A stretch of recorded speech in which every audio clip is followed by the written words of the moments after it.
Welcome back to Wealth, Wellness, and Womanhood. I am Cynthia Uzuku-Hammonds. We are live and in person. You can see me and I can theoretically see you. Like, isn't this crazy? So I'm really, really excited. This is our first audio-visual episode. And this is just so exciting. Let's start off today with our opening affirmation, okay? Alone, we can do so little. Together, we can do so much. And that's by Helen Keller. What I'm looking forward to this week. So I'm meeting with the I'm meeting with the Pilates studio this week because we are potentially going to be hosting an Amara Dallas event there. So definitely look out for more information on that on the Amara Dallas page. And I'm really excited. I love doing these events and I love meeting people. So it's a great opportunity to come out, meet people, and get some free jewelry. What I'm leaving behind this week, pride. Okay. Pride and business do not go together. So there's this podcast that I really love, and it's by Maggie Sellers. She is the host of Hot, Smart, Rich. And she actually interviewed the president of Shopify, which is like an e-commerce platform. So like Skims uses Shopify, and I believe Netflix uses that for their e-commerce aspects. And she was interviewing him. And during the interview, she had mentioned that she had applied to Shopify 11 times. How wild is that? That she's now interviewing the president of Shopify. And that was a place that she had initially tried multiple times to apply for and then didn't get the job. So it just goes to show you that you really have to swallow your pride when you're in business or when you want to be successful, because you're going to get rejected. People are going to, tell you no, and that you don't qualify, and that's all fine. But then the full circle moment is that now he's on her podcast and he's promoting what he's doing. So I thought that was pretty cool. And he even talked about the fact that he tries to go meet with people all the time and they don't take his meetings, which is insane because Shopify does, the valuation of Shopify is like billions of dollars. And if he wanted to come meet with me, I would be running at the opportunity. And there are still people who don't see value in what he has to offer. So let that just remind you of how important it is to just humble yourself and just keep going and keep pushing, because ego is going to get in the way of anything that you want to do. Let's get into today's topic. Now, I'm sure you could tell by the title what we're going to be talking about today, but it's basically how to choose the right partners, both in business and in marriage. And for me, being that, I'm married and I have business partners, I have noticed the parallels or crossovers between the decisions that I made to choose my business partner and my husband. And I really want to get into the nitty-gritty of that because both of those are legally binding. Like, whether you like it or not, if any of those end, it could be very devastating if it ends in the wrong way. So you really have to choose wisely when you're choosing both your business partners and your relationship partners. Let me just set the scene of how my husband and I got together and all the things. So I had just graduated from dental school. This is about in 2021. I just graduated. I had applied to get into an AEGD program, which is basically like the advanced education in general dentistry. But I didn't get in. And it was very devastating. And I've talked about this on a previous episode. But honestly, I really thank God for that because I would never have met my husband. So I'm back in Dallas sooner than I wanted to be. And I decided to go on Bumble. And now, before I start hearing all the people who are like, oh my gosh, online dating. Listen, at the end of the day, how else are you going to meet people? It's very hard to meet people these days, especially when you're ambitious, especially when you have a job and you're doing things. You just don't have time. So I found that for me, online dating was the best way to kind of weed out, the people that I wasn't interested in. But anyway, so we matched and we went on our first date. And I'll never forget this because we went to Tribal Cafe in Dallas, and it's this really cute. Oh, no. It was in Bishop Arts. And it's this cute little restaurant, cafe thing. And we were sitting there and, I told him I was a dentist and all these things. We were just talking about what I do. And he was like, how come you don't own your own practice? And I was like, sir, I just graduated. That was not in my timeline at all. My timeline was, I'm going to graduate. I'm going to work for about like 10 years. I'm going to learn as much as possible. And then I'm going to build my own practice. And then I'm going to finally pay off all my student loans and then be able to go teach part-time at the dental school because I have a honors in teaching. So that was my timeline. I mean, and we were only in like what, month 6 of me graduating. It's like, no, I'm not even thinking about owning a business. I barely even know what I'm doing. And he kind of was like, no, I think you could do it. Like, why not? And it really stuck with me, just the fact that he was able to like see that for me. And so, you know, fell in love, got married, yada, yada, yada. But people who can see things in you and see the potential in you before you're even able to see it for yourself are so, so important and valuable both in relationships and business because it gives you the motivation and it gives you the idea that, okay, this is something that's possible for me. So essentially my first few years outside of dental school were tragic, honestly. Like it really sucked. It was very hard. I've talked about this before, but I worked in an office by myself for 2 years and I went through a lot of ups and downs, just learning, what it means to not only be a dentist, but how to be a businesswoman, how to be a leader, how to motivate a team. And I didn't know any of this. Like I don't know of a dental school that really teaches you the fundamentals of business and customer service and dealing with angry patients. Like no one teaches you that stuff. So I really, really struggled. Like I would have panic attacks before I'd have to go into work. And one thing I loved about my husband is he really, really called me higher and he would say like, you're the best dentist in Dallas. Like he would always say that to me, you're the best dentist in Dallas. And I'd be like, I'm not, like I would be crying, like just like, oh my gosh, I'm such a terrible dentist. And he really spoke life into me.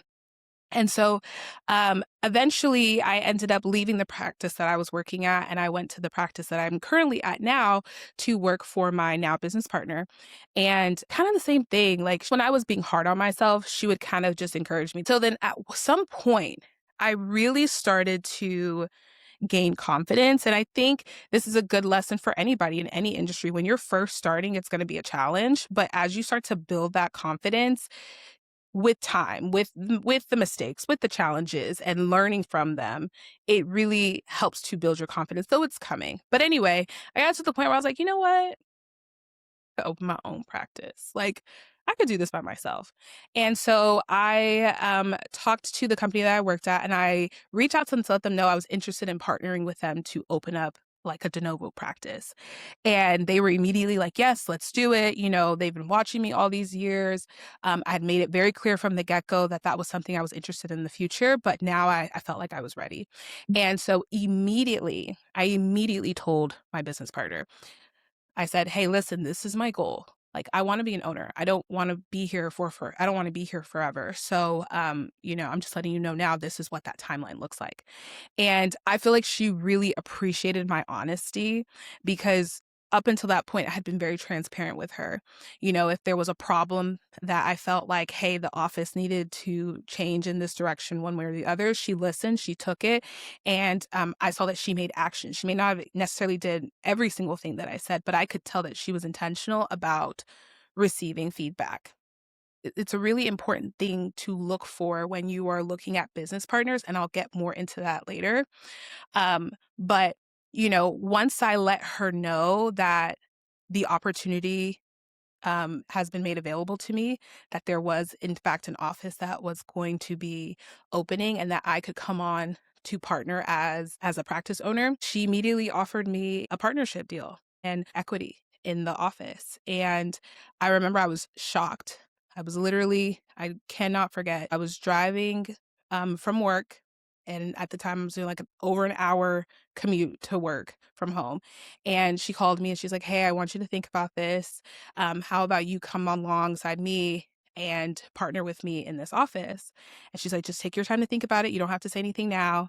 And then the conversation kind of ended because I really didn't have anything to say. I was just like, oh my gosh, like, okay, let me think about this. So I immediately called my husband and he's like, absolutely, yes. Like, you should definitely take that. And I was like, wait, what? Like, I kind of was like, no, like, I want to go off and do my own thing. Like, this is what I've been working towards. And he was like, listen, and this is something that really, really stuck with me. He was like, it is better to get a slice of a pie than the whole of a grape.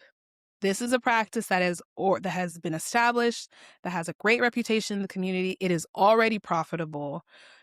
Compare that to going into the unknown. You don't know what's going to happen. It's going to take a while for it to become profitable. We know that we want to start raising a family at some point and all these things. He's like the option, the choice is obvious, but he wasn't pushy about it. And he really gave me the space to kind of think about it for myself. And eventually I was like, no, you're absolutely right. Like, this makes sense, to go with this. I've already worked there. I really invested and poured into that office like it was my own, because that's just who I am. If I am somewhere and I'm working somewhere, I'm going to work to make that place better. And she saw that in me. And that's how we ended up becoming partners. But it was more than just, me being excited about becoming profitable at that office immediately, because I believe I would have been profitable no matter where I went, to be completely honest. But I really thought long and hard about what it meant to go into partnership with her. And it took months. Like, the whole deal, it played out over the course of months. And I really did my due diligence. She and her husband met with me and my husband, and we all kind of have similar viewpoints on marriage and business and how the two can intersect. And I really valued that. And I valued that she cared to meet us before she even gave us that opportunity. I still, like I said, I did my due diligence with the company just to see, does this match? Does this align? And that's what's really important. And I want to kind of go into those key things that I think are really important, both in marriage and in business, of how to choose the right partner. So number one, how do they respond to feedback? Like, and that's what I was alluding to in the beginning. My business partner and I had very tough conversations starting off, like very, very tough conversations where we both gave each other feedback. I mean, she taught me a lot about myself as a leader, and as a dentist, and how I came across to patients and to the staff. And she really helped to develop me to be better. And it took a lot of humility. Like, it was not fun. It is not fun when someone tells you about yourself, and then even in relationships, like, is this person that you're interested in, do they take feedback? Are they keen on putting things into place to make your relationship better? When you express them, hey, I don't like it when you do this, are they willing to talk to you about it, or do they get defensive? Those are things that you really have to watch out for. It's a huge red flag if someone is always defensive and they're always pushing and they're always making it seem like it's your fault, or that, what you're saying has no merit. That's not okay. And, like, you need to look into that. So another thing is, look for someone who is going to make your business better or your life better. For me, when it came to my partnership, she saw the value of what I brought to the office. We reached our most profitable month ever.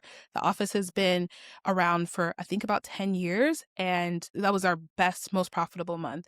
And we were only at 2 doctors, and at one point they were at 3 doctors. So that for me was, even just her saying that to me, because I didn't know that. It was until she shared it with me that was when I knew that that was something that we had did together. And I really valued that, the fact that, like, she was forthcoming with that information. But obviously, that's the reason why she wanted to become partners with me, because she saw the value that I brought to that business. And so when you're looking for your business partners, make sure that this person can add value and not just take from you. Um, I think it's better when you are partnering with someone you already have a relationship with, so you're able to see that. And it's the same thing in marriage. You're in a relationship with someone, you want to make sure that this person is adding to your life and is calling you to better, and not that this person is making you miserable and is causing confusion and frustration in your life. No, you don't need to be marrying somebody like that. Okay? Another big thing is transparency from day one. If there was a problem, I was going to say it. She wasn't going to hear something from somebody else. She was going to hear it straight from me. And we've maintained that relationship since we started working together of going to each other first as opposed to allowing things to fester. But then also that's just my personality. And I recognize that for some people that might be hard, and it can feel very confrontational, but it doesn't have to be. Like, you don't have to come at it on like, oh my gosh, blah, blah, blah, blah. No, you can just have a conversation. Keep it light, you know, start off with a compliment, then maybe, hey, I don't like this. What can we do to fix it? And come with solutions. That's another big thing. Come with solutions. Make sure that if you're trying to go into business with somebody else, you're coming up with solutions to problems and not just problems. Okay. And then also to just make sure your personalities are complementary, both in your relationship, in your personal life, and in your business. You don't need someone who's the exact same. My business partner and I are very different personality wise, and it works. Like, it works because we're able to bring the dualities of our personalities to help better the office. Same thing in my marriage. We have a lot of similarities in terms of our visions and our goals, but he has so many more strengths in one area, and I have my own strengths in another area. But even in the business that we do together, like owning rental property and the other stuff that we are working on, that's how it works. That's how it flows because we have personalities that complement each other, and we also have the same goals and values and aspirations. And that's also probably one of the most important things is, are we going in the same direction? And that's the same thing you got to ask your business partner, and the same thing you got to ask your personal partner. Are we moving towards the same thing? Do we have the same goals? Are our timelines similar? Okay. So, in our next segment, Mind Your Business. And this is a segment where I give you things to help you in your wealth and in your ambition, kind of like an ambition care to help you as you build your businesses and as you try to nurture your wellness. So, for the wealth move, before you enter a partnership with someone, colleague, a friend, an investor, or even family, you got to test that relationship first. How do they handle problems? Are they defensive? Or are they solution oriented? Where do they see the business in a year or 2 years or 5 years or 10 or 20? Same thing in a relationship. Where do they see this thing going? Okay. When it comes specifically to the business, do they want to sell? Like, are they working to sell the business, or are they working to, have it for legacy for the rest of their lives so that their kids can be involved? These are the things that you need to know ahead of time. And yes, things are fluid. People change, but that's why you got a contract, okay? You're going into business, so make sure you get a contract so that these things are spelled out so there's no confusion. And then you also are transparent and have honest conversations about what's changing, about what your desires that are changing so that y'all can handle those together. What are their beliefs around money? That's a big one. What are the beliefs around money? Are they the type of person that's just like, okay, it's just good enough that we're profitable, or do they want to make sure that business grows? And not to say that one is good or bad, but having a realistic view of what that is and what that entails is very, very important. Same thing in your relationship. Are they a saver or are they a spender? Do they understand what a 401k is, a Roth IRA, investing in the stock market, a high yield savings account? Do they even have a high yield? Do they have a savings account? Do they have a credit card? These are things you need to know. You need to find out before you go into partnership with someone. Okay. This is actually a little tip. I actually straight up asked ChatGPT. I was using ChatGPT at the time. Now I use Claude. But I straight up asked ChatGPT, what are questions that I should ask my potential business partner as it relates to my industry? And they gave me a long list of things, and try to use those as talking points to see if you can answer them. Some of them you might be able to answer yourself, but really use those as a guide and do your due diligence. Okay. I asked one of my listeners if she had a specific question about this, and she said, how do you find a potential business partner? And I think this is a really good question because although we talked about how to make a decision of choosing someone, so meaning like you already kind of have an idea of who you want, but now you're trying to see if that person's the right person. This is like just below that. how do you even find these people to want to go into business? And there's so many different ways. There's like social networking.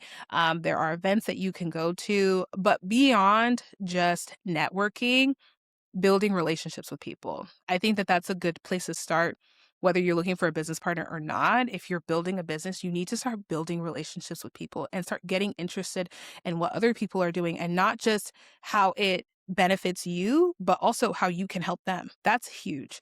Stop looking for people who you can just take from and start looking to people who you can give to, because those are the people who are more likely to want to help you even when you're not even thinking about it. And let me give an example of this. It's like if you are getting interested in what other people are doing and they're telling you, and maybe you're like, oh, I know someone who does X, Y, and Z, and you give them, you help them with that or whatever. They may not even be in your industry. That might not even be someone who can, or you may think, they're not in my industry. They can't really help me. You don't know that because they may know someone that can potentially help you out. But you would never get to that if all you're thinking about is what can I get from this person? And that creates a filter in your mind to where you don't even know how to have a conversation with somebody without trying to figure out, okay, can I get something from you? No, I'm not interested. Move on to the next person. That leaves a bad taste in people's mouths. So I really want you to think about, instead of thinking about, okay, where can I find someone who's going to help me? Try to start looking at who you can help in your own circle of people or the people that you know. And then those are the people who are going to be able to provide you those warm intros to the people that you want to be around that can help you with your businesses.